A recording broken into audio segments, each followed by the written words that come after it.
এই যে আমরা এই যে প্র্যাকটিসের ক্যাটালগিং প্র্যাকটিসের ক্ষেত্রে যে দুটো ভাগে আমরা ভাগ করে বিষয়টাকে ভাবতে হবে। একটা হচ্ছে ডেসক্রিপশান অর্থাৎ বিবরণ। এই ডেসক্রিপশান অংশটুকু যেটা বলা হলো যে 8টা এরিয়ার মধ্যে ডেসক্রিপশনগুলো লিখতে হবে এবং প্রতিটা এরিয়ার যে এলিমেন্ট অফ ইনফরমেশনগুলো আছে এই এলিমেন্টের মাঝখানে পাংচুয়েশনগুলো কিন্তু সঠিক মতো প্রয়োগ করতে হবে। সেইভাবে একটা ক্যাটালগ এন্ট্রি তৈরি করতে হবে। একটা জিনিস মনে রাখতে হবে, ব্যবহারকারীরা একটা ডকুমেন্ট বা বইকে বিভিন্নভাবে খুঁজতে আসে। এবার দেখি যে কী রকমভাবে খুঁজতে আসে সেটাকে যদি আমি বিশ্লেষণ করি তাহলে আমি এইভাবে বলতে পারি যে ACTS অ্যাক্স অ্যাপ্রোচ, অর্থাৎ কিনা ইউজার্সরা আসে অথর, কোলাবরেটর, টাইটেল, সিরিজ এবং সাবজেক্টকে দিয়ে খুঁজতে আসে। অ্যাংলো আমেরিকান ক্যাটালগিং রুলস এশিয়ারের পার্ট 2 পোর্শনে হেডিং, ইউনিফর্ম টাইটেল এবং রেফারেন্স সংক্রান্ত তথ্যগুলো বলেছে এবং সেইখানে রুলগুলো চ্যাপ্টার 21 থেকে শুরু হয়ে 26-এ ওইটা মোটামুটিভাবে বিস্তারিতভাবে রুলসগুলো বলা হয়েছে। এইখানে একটা জিনিস মনে রাখতে হবে যে আমাদের ডেসক্রিপশান হয়ে যাওয়ার পরে আমরা অ্যাক্সেস পয়েন্ট বা হেডিং অর্থাৎ যেভাবে কার্ডগুলো লাইব্রেরির ক্যাটালগ ক্যাবিনেটে সাজানো থাকবে, অর্থাৎ এই সমস্ত অ্যাক্সেস পয়েন্টগুলোকে কি করা হয় যে অ্যালফাবেটিক্যাল অর্ডারে ডিকশনারি মেথডে এগুলোকে সাজিয়ে রাখা হয়, তার জন্যই এটাকে বলা হয় ডিকশনারি ক্যাটালগ। হলো? তাহলে এবার এই যে তার মানে কি দাঁড়ালো, একটা বইয়ের জন্য আমাদের একাধিক অ্যাক্সেস পয়েন্ট তৈরি করতে হবে বা একাধিক হেডিং তৈরি করতে হবে, এই বিষয়টা মাথায় রাখতে হবে। ঠিক আছে, তাহলে আমরা কতগুলো তৈরি করব সব রুলে বলে দেওয়া আছে। চ্যাপ্টার 21-এ বলেছে চয়েস অফ অ্যাক্সেস পয়েন্ট। তাহলে আমরা প্রথমে কি করব, প্রথমে চয়েস করব, চয়েস অফ অ্যাক্সেস পয়েন্ট।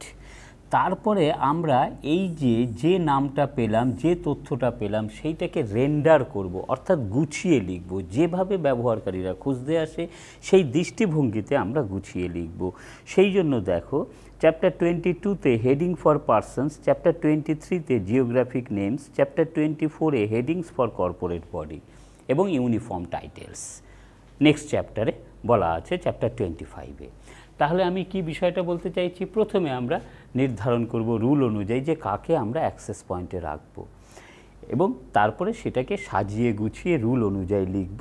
তারপরে আমরা অ্যাকচুয়ালি ওই হেডিং পোর্শনে রেকর্ড করব। এই তিনটে ভাবে যদি বিষয়টাকে তোমরা ভাবতে পারো তাহলে কিন্তু এই ক্যাটালগ তৈরি করাটা খুব সহজ হয়ে দাঁড়াবে। হলো? তাহলে কি দাঁড়ালো, এবার আমরা এক একটা করে রুল নিয়ে আলোচনা করি।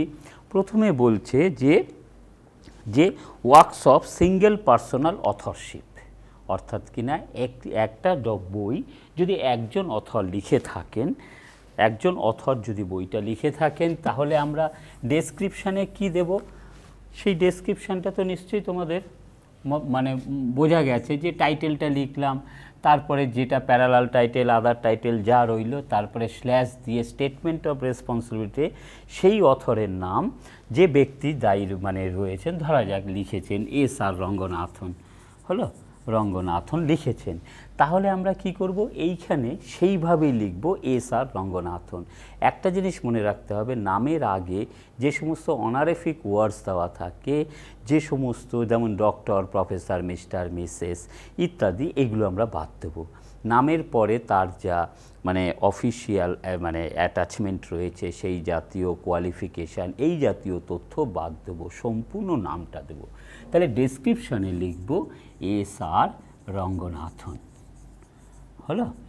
এবার এই যে পুরো নামটা আমরা লিখব, সেটা কি, এই যে একটা জিনিস মনে রাখতে হবে, ডেসক্রিপশান এবং এই যে ডেসক্রিপশানটা যখন লিখব তখন আমরা যে ভাষায় লিখছি, ক্যাটালগটা করছি, সেই ভাষার নিয়ম অনুযায়ী আমরা কিন্তু ক্যাপিটালাইজেশনটা ব্যবহার করব। অর্থাৎ বইয়ের মধ্যে অল ক্যাপিটাল লেটার রয়েছে তা কিন্তু আমি লিখব না, বা অন্য ফর্মে রয়েছে সেটাও আমি লিখব না, আমি কিন্তু সম্পূর্ণটা লিখব। কি বলা যায়, যেহেতু যখন ইংরেজি ভাষায় ক্যাটালগ করব তো মানে ইংরেজি ডকুমেন্টে, তখন কিন্তু আমরা ইংরেজির যে নিয়ম আছে সেই নিয়ম অনুযায়ী আমরা, অর্থাৎ শুরু করব ক্যাপিটাল লেটার দিয়ে, ইনিশিয়াল লেটারটা ক্যাপিটাল, তারপরে মাঝখানে আমরা ক্যাপিটাল লেটার, সেই নিয়ম অনুযায়ী শুধুমাত্র ব্যবহার করব, ল্যাঙ্গুয়েজ রুল অনুযায়ী। এটা কিন্তু পরিষ্কার করে মাথায় রাখতে হবে। কিন্তু যখন মানে তোমাদের সাধারণভাবে কি হচ্ছে যে এই কোর্সে যখন তোমরা প্র্যাকটিস করবে, প্র্যাকটিসের জন্য কিন্তু বই হাতে দিয়ে দেওয়া যায় না, মানে বই দিয়ে দেওয়াটা অসুবিধে। কিন্তু যখন পরীক্ষায় বসবে তখনও কিন্তু বইয়ে টাইটেল পেজে কী তথ্য আছে, ভার্সো অফ দ্য টাইটেল পেজে কী আছে, আদার টাইটেল ইনফরমেশান, এইভাবে তথ্যগুলো দেওয়া থাকবে বইয়ের অন্যান্য জায়গার তথ্য সম্বলিত, যেটা থেকে আমরা ক্যাটালগ তৈরি করব। কিন্তু যখন বাস্তবিক অর্থে আমরা লাইব্রেরিতে যাব তখন কিন্তু আমরা একটা বইকে বিভিন্নভাবে বিভিন্ন বইয়ের বিভিন্ন অংশ থেকে তথ্য সংগ্রহ করে সেইভাবে লিখব। তাহলে এইখানে তোমাদের তথ্য সংগ্রহ করতে হবে না। তাহলে একজন মাত্র ব্যক্তি, তাহলে ডেসক্রিপশানে এটা লিখলাম। কিন্তু যখন আমরা হেডিং লিখব তখন কিন্তু ব্যবহারকারীরা যেভাবে, তাহলে নামের অনেকগুলো, এটা মনে রাখতে হবে, এটা আমরা চয়েস অফ অ্যাক্সেস পয়েন্ট রুলে রয়েছে, সেই রুলের মধ্যে পৃথিবীর বিভিন্ন অংশের ব্যক্তিদের নামের যে কিভাবে আমরা সেটা রেকর্ড করব, এগুলো কিন্তু এক্সাম্পল দিয়ে বলে দেওয়া আছে। বিষয়টা সাধারণভাবে বোঝার চেষ্টা করো। বলছে যে নাম হতে পারে কারোর একটা ওয়ার্ড দিয়ে নাম, কারোর একাধিক ওয়ার্ড দিয়ে নাম, 2, 3, 4টে অংশ দিয়ে নাম হতে পারে। সাধারণত 2টো অংশ বেশি থাকে, 3টে অংশ থাকে, এইভাবে নাম। বলছে নামের এই বিভিন্ন অংশের মধ্যে বিভিন্ন ওয়ার্ড ব্যবহার করা হয়েছে নামের মধ্যে, হলো সেই নামের মধ্যে যে অংশটা দিয়ে সে বেশি পরিচিত সেই অংশটাকে আমরা আগে নিয়ে আসব, যেটাকে আমরা বলছি ক্যাটালগিংয়ের ভাষায় এন্ট্রি এলিমেন্ট। বাকি নামের যে অংশটা থাকবে সেটা হচ্ছে সেকেন্ডারি এলিমেন্ট। এখানের এই উদাহরণটা দিয়ে আমি বোঝাই, তাহলে রঙ্গনাথন দিয়ে ইউজার্সরা বেশি খুঁজতে আসবে, হলো এসআর রঙ্গনাথন দিয়ে নয়, হলো। তাহলে সেই ক্ষেত্রে কী হলো, তাহলে রঙ্গনাথনটাকে আমরা এন্ট্রি এলিমেন্ট হিসেবে চিহ্নিত করব। তাহলে এইটাকে আমি চয়েস করলাম, হলো প্রথমে চয়েস করলাম রঙ্গনাথন, এসআর রঙ্গনাথনকে অথর হিসাবে হেডিংয়ে থাকবে, তারপরে আমরা তাকে রেন্ডার করলাম, অর্থাৎ কিনা রঙ্গনাথন থাকবে প্রথমে, তাহলে আমি লিখব রঙ্গনাথন। দেখো এটা মনে রাখতে হবে, ডেসক্রিপশন যখন লিখছি তখন কিন্তু লিড লাইনের নিচে আমরা ডেসক্রিপশানের তার পরের লাইন থেকে লেখা শুরু করব, সেকেন্ড ইন্ডেনশন থেকে। কিন্তু যখন অ্যাক্সেস পয়েন্ট বা হেডিং করব তখন কিন্তু আমরা এই লিড লাইনের ওপরে আমরা ফার্স্ট ইন্ডেনশন থেকে লেখা শুরু করব। আর এই ক্যাটালগ এন্ট্রিগুলো, সমস্ত ক্যাটালগ এন্ট্রিগুলো এই লিড লাইনে যে তথ্যটা থাকবে প্রথম তথ্য, সেই তথ্যের ভিত্তিতে আমরা ক্যাটালগ কার্ডগুলোকে অর্গানাইজ করব বা সাজিয়ে রাখবো ডিকশনারি মেথডে। তাহলে এখানে লিখব রঙ্গনাথন, তারপরে কমা দিয়ে নামের বাকি অংশটা লিখব এসআর। তাহলে এই অংশটাকে আমরা বলছি সেকেন্ডারি এলিমেন্ট, এটা হচ্ছে প্রথমে রয়েছে, তাহলে সেটা হলো এন্ট্রি এলিমেন্ট, হলো। এইবারে তাহলে এইভাবে আমাদের লিখতে হবে, হলো। তাহলে যদি সিঙ্গেল পার্সোনাল অথর হয় তাহলে আমরা এইভাবে তাকে দিয়ে মেন এন্ট্রি করব। আর এবার মেন এন্ট্রির পরে বাকি অ্যাডেড এন্ট্রি কাকে কাকে দিয়ে করতে হবে, বিষয়কে দিয়ে করতে হবে, অর্থাৎ সাবজেক্টকে দিয়ে করতে হবে। যদি আরও কোনো অথর থাকে, মানে 3জন পর্যন্ত অথর যদি হয়, তাহলে প্রথম ব্যক্তি অথরকে দিয়ে আমরা মেন এন্ট্রি করব, দ্বিতীয় এবং তৃতীয়কে দিয়ে অ্যাডেড এন্ট্রি করব। এই অ্যাডেড এন্ট্রি যাকে যাকে দিয়ে করব তার একটা আমরা কি বলা যায় লিস্ট তৈরি করব, সেটাকে বলা হচ্ছে ট্রেসিং। এবং এটা কোথায় দেব, কার্ডের যে ডেসক্রিপশানটা যে অংশে শেষ হয়ে গেল তার পরের লাইনের ফার্স্ট ইন্ডেনশান থেকে লিখব। এবং সেইখানে যে সিরিয়াল নাম্বার ব্যবহার করব সেটা হচ্ছে ইন্দো অ্যারাবিক নিউমারালস, অর্থাৎ 1। এখানে প্রথম সাবজেক্টটা দেবো। একটা ডকুমেন্ট একাধিক সাবজেক্ট নিয়ে আলোচনা হতে পারে, তাহলে যদি একটা সাবজেক্ট হয় তাহলে একটা সাবজেক্ট লিখলাম, যদি মানে অন্য সাবজেক্ট নিয়েও এখানে মানে একাধিক বিষয় নিয়ে আলোচনা করে তাহলে নাম্বার 2 দিয়ে সেই সাবজেক্টটাকে লিখব। তারপরে আমরা বাকি যাদের দিয়ে করার কথা, এগুলো সব রুলের মানে অ্যাডেড এন্ট্রি কাকে কাকে দিয়ে করতে হবে সেটা বলে দেওয়া আছে। মূলত যদি অথর থাকে, সেকেন্ড অথর, থার্ড অথর, তাহলে আমরা কি করব, তখন তাদের নামটা লিখব পরপর এবং সেইখানে নাম্বারিংটা করব আমরা হচ্ছে রোমান নিউমারালস, হলো। তাহলে সেইখানে আরেকজন অথর আছে, আমি পুরোটা লিখছি না, ভট্টাচার্য জি আরেকজন অথর, আরও একজন অথর আছে এ নীলা মেঘান, হ্যাঁ নীলা মেঘান ইত্যাদি, এইভাবে লিখব। তাহলে এরা গেল অথর। এরপরে বলছে যে যারা যারা কোলাবরেটর আছে, আমি এই কথাটা কিন্তু সবসময় মনে রাখতে হবে, ACTS, তাহলে অথরকে দিয়ে হয়ে গেল, তারপরে আমরা কোলাবরেটরকে দিয়ে করব। কোলাবরেটর বলতে কি বোঝায়? এডিটার, রিভাইসার, কম্পাইলার, ইলাস্ট্রেটর, ট্রান্সলেটর, হলো, এদের দিয়ে অ্যাডেড এন্ট্রি করতে হয়। কিন্তু একটা জিনিস মনে রাখতে হবে, অ্যাডেড এন্ট্রি রুলের মধ্যে স্পেশাল রুল বলেছে এই ট্রান্সলেটর এবং ইলাস্ট্রেটরের জন্য, ট্রান্সলেটর এবং ইলাস্ট্রেটরের জন্য এদের নামে অ্যাডেড এন্ট্রি করব তখনই যদি স্পেশাল রুলকে স্যাটিসফাই করে। সেখানে কয়েকটা কন্ডিশন দেওয়া আছে, এই কন্ডিশনকে যদি একটা কন্ডিশনও স্যাটিসফাই করে তাহলে তাকে দিয়ে অ্যাডেড এন্ট্রি করব, নতুবা করব না ট্রান্সলেটর এবং ইলাস্ট্রেটরের ক্ষেত্রে। বাকি যত ধরনের কোলাবরেটর থাকবে তাদের নামে আমরা অ্যাডেড এন্ট্রি করব। সেই ক্ষেত্রেও কিন্তু নামটা আমরা ওই রেন্ডার করে লিখব সকলের ক্ষেত্রে। এবং সেই ক্ষেত্রে একটা রয়েছে যে কী বলা যায়, অপশনাল অ্যাডিশন, যে ফাংশনাল ডেজিগনেশন, অর্থাৎ যে ধরনের কাজ সে পারফর্ম করছে সেটা আমরা দিতে পারি। এটা কিন্তু লাইব্রেরির কী বলা যায় সিদ্ধান্তের উপরে ডিপেন্ড করবে। তাহলে ধরা যাক একজন মানে এডিটার আছেন, তাহলে আমি আবার পরের সিরিয়াল নাম্বার দেব 3, কন্টিনিউ করব কিন্তু ফার্স্ট ইন্ডেনশানে, কন্টিনিউ করব ফার্স্ট ইন্ডেনশানে। সেইখানে পরবর্তী যে এডিটার আছে এডিটারের নামের এন্ট্রি এলিমেন্ট দিলাম, তারপরে সেকেন্ডারি এলিমেন্ট দিলাম, দিয়ে কমা দিয়ে যদি আমরা ওই ফাংশনটাকে অ্যাড করতে চাই ফাংশনাল ডেজিগনেশন তাহলে আমরা করব। যদি এডিটার হয় তাহলে আমরা ইডি দেব, হলো, যদি ইলাস্ট্রেটর হয় তাহলে ILL দেব, যদি ট্রান্সলেটর হয় তাহলে TR দেব, যদি রিভাইসার হয় তাহলে REV দেব, যদি কম্পাইলার হয় তাহলে COMP দেব, হলো। এইটা দেওয়ার কথা কিন্তু ইটালিক্সে, তো আমরা তো হাতে ইটালিক্সটা লিখতে পারি না, সেই জন্য আমরা হাতে যখন আমরা ম্যানুয়ালি ক্যাটালগ করব তখন আন্ডারলাইন করব। অর্থাৎ কিনা এইখানে এডিটার যদি থাকেন এডিটারের নাম দেব, তারপরে ED ডট এইটা দেব, ফুল স্টপ রয়েছে আর দরকার পড়বে না, তারপরে তার পরবর্তীটা, হ্যালো। এইভাবে আমরা ট্রেসিংটা লিখব। তাহলে ট্রেসিংয়ে কী দাঁড়ালো, প্রথমে সাবজেক্টকে দিয়ে করব ইন্দো অ্যারাবিক নিউমারালস ব্যবহার করে, পরে করব বাকি কোলাবরেটর, তারপরে কোলাবরেটর হলো, তারপরে টাইটেল। এই টাইটেলকে দিয়ে যখন করব, যদি না টাইটেলকে দিয়ে মেন এন্ট্রি হেডিং হয় তাহলে টাইটেলকে দিয়ে আমাদের অ্যাডেড এন্ট্রি করতে হবে। তাহলে টাইটেলকে দিয়ে যখন অ্যাডেড এন্ট্রি করব আমরা কিন্তু টাইটেলটা লিখব না, শুধু টাইটেল কথাটা রাখবো ট্রেসিংয়ে। এই ট্রেসিংটা করা হয় তার উদ্দেশ্যটা হচ্ছে বাকি যত অ্যাডেড এন্ট্রি করছি সেইগুলোর একটা রেকর্ড, মেন এন্ট্রি আমরা করেছি মেন এন্ট্রির রেকর্ডটা আমরা রাখবো না, যতগুলো অ্যাডেড এন্ট্রি করেছি সবগুলোর একটা রেকর্ড আমরা ট্রেসিংয়ে রাখি। অর্থাৎ কিনা ভবিষ্যতে যদি সেই ধরনের এন্ট্রিগুলোর কোনো পরিবর্তন প্রয়োজন পড়ে তাহলে আমরা যাতে বুঝতে পারি কোনগুলো আমরা কতগুলো কাট করেছি বা কতগুলো এন্ট্রি করেছি। আর একটা বিষয় হচ্ছে যদি বই লাইব্রেরি থেকে উইথড্র করে নেওয়া হয় তাহলে, বা যদি লাইব্রেরিতে বইটা কখনো এরকম হয় মিসিং, লাইব্রেরিতে নেই, তাহলে ফাইনালি কার্ডটাকে উইথড্র করে দিতে হবে। অর্থাৎ লাইব্রেরির ক্যাটালগ কার্ড দেখে ব্যবহারকারীরা বুঝবে যে এই জাতীয় ডকুমেন্ট, এই জাতীয় বইগুলো লাইব্রেরিতে আছে। তাহলে আমার লাইব্রেরিতে যদি না থাকে তাহলে সমস্ত কার্ড একটা বইয়ের জন্য যতগুলো এন্ট্রি করেছি সবগুলো উইথড্র করে নিতে হয়, সেই কারণেই আমরা ট্রেসিংটা করে থাকি।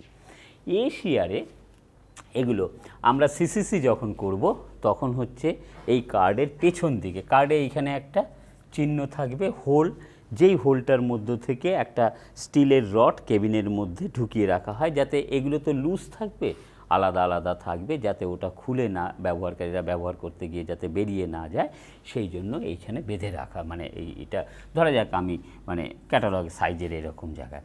তো একটা জিনিস মনে রাখতে হবে, আমরা কিন্তু এই লাইন পর্যন্ত আমরা এন্ট্রিটা লিখব, এই হোল লাইন থেকে আমরা লিখব না, তখন আমরা আর একটা কন্টিনিউড কাট করব। কন্টিনিউড কাট কীভাবে করব, এইখানে আমরা কি বলা যায় যেটা লাস্ট লাইন রয়েছে, নিচে লাস্ট লাইন রয়েছে সেইখানে লিখব continued in the next card, হলো, continued in the next card সেইটা লিখব। সেইটা লেখার পরে আমরা আর একটা কার্ডে ট্রান্সফার করব।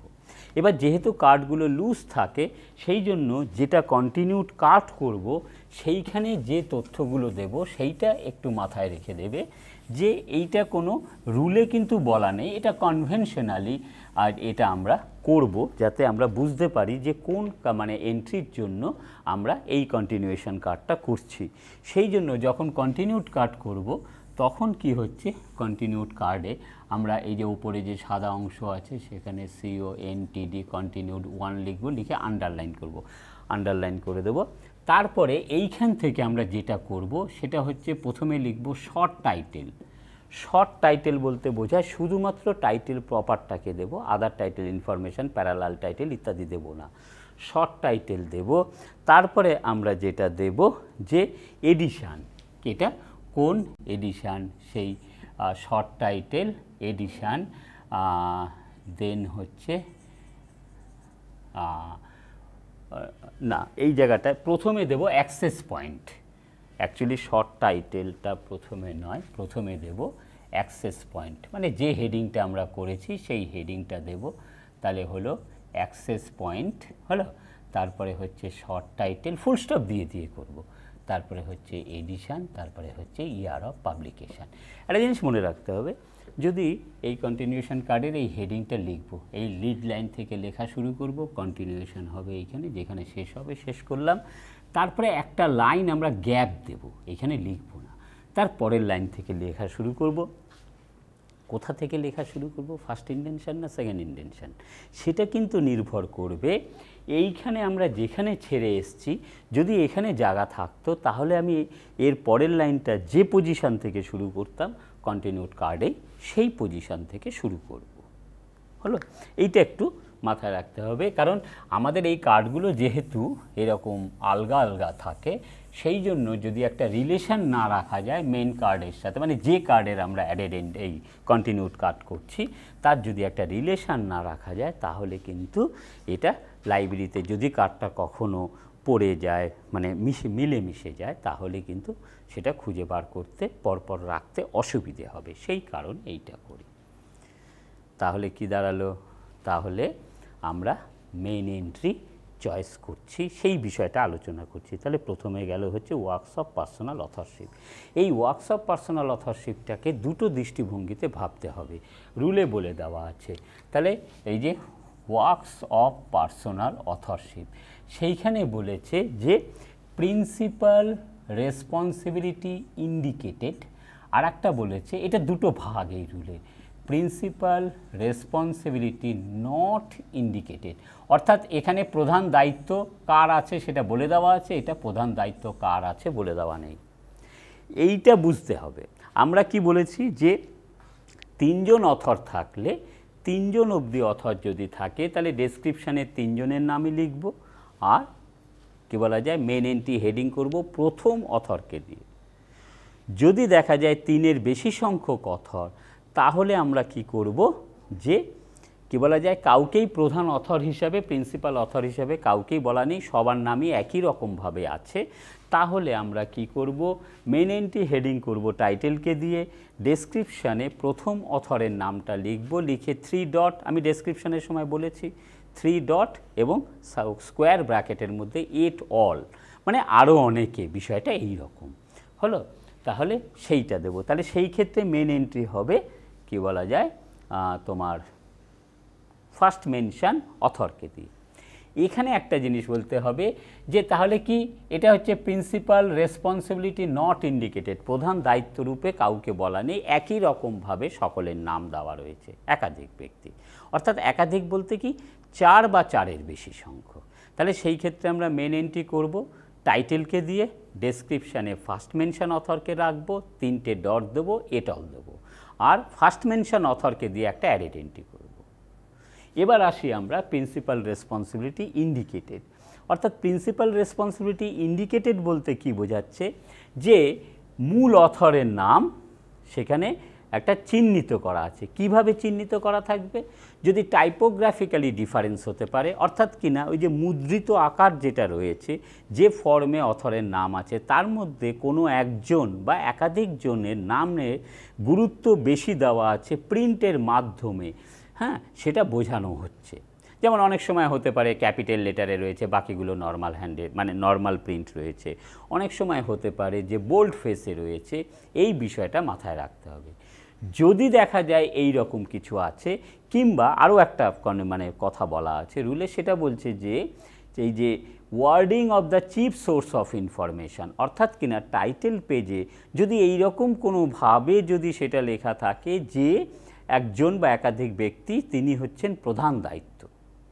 এবার প্রধান দায়িত্ব যদি পাই, ধরা যাক 3 জন অথর আছে, হলো তৃতীয় ব্যক্তির নামটা একটু বড় করে আছে, তার মানে এখানে 3 জন ব্যক্তি, তাহলে প্রথম জন কিন্তু প্রিন্সিপাল অথর। তাহলে আমরা রুল বলবো ওয়ার্কস অফ, কি বলা যায়, এইটাকে আমরা বলবো অ্যাকচুয়ালি সিঙ্গেল পার্সোনাল অথরশিপ নয়, এটা হচ্ছে ওয়ার্কস অফ শেয়ার্ড রেসপন্সিবিলিটি, মানে একাধিক ব্যক্তি মিলে যদি লিখে থাকেন তাহলে ওয়ার্কস অফ শেয়ার্ড রেসপন্সিবিলিটি, অর্থাৎ ভাগ করে লেখা হয়েছে। তার মধ্যে দুটো অংশ, principal responsibility indicated, principal responsibility not indicated, অর্থাৎ একাধিক ব্যক্তি যখন মিলেমিশে লিখছে তাহলে সেইটাকে বলবো যে ওয়ার্কস অফ শেয়ার্ড রেসপন্সিবিলিটি হলো।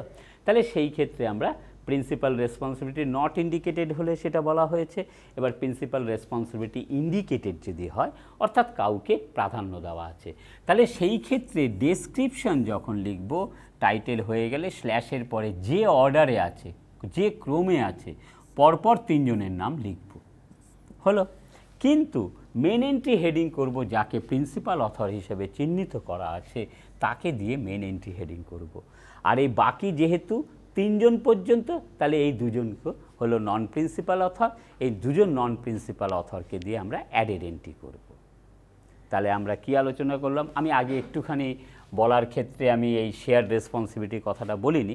তাহলে আমরা দুটো অ্যাক্সেস পয়েন্ট রুল নিয়ে আলোচনা করলাম, একটা হচ্ছে works of single personal authorship, এবং পরেরটা হচ্ছে কি বলা যায় ওয়ার্কস অফ শেয়ার্ড রেসপন্সিবিলিটি। এই শেয়ার্ড রেসপন্সিবিলিটির দুটো ভাগ হলো। এরপরে আমরা যেটা করব, আর একটা ইম্পর্টেন্ট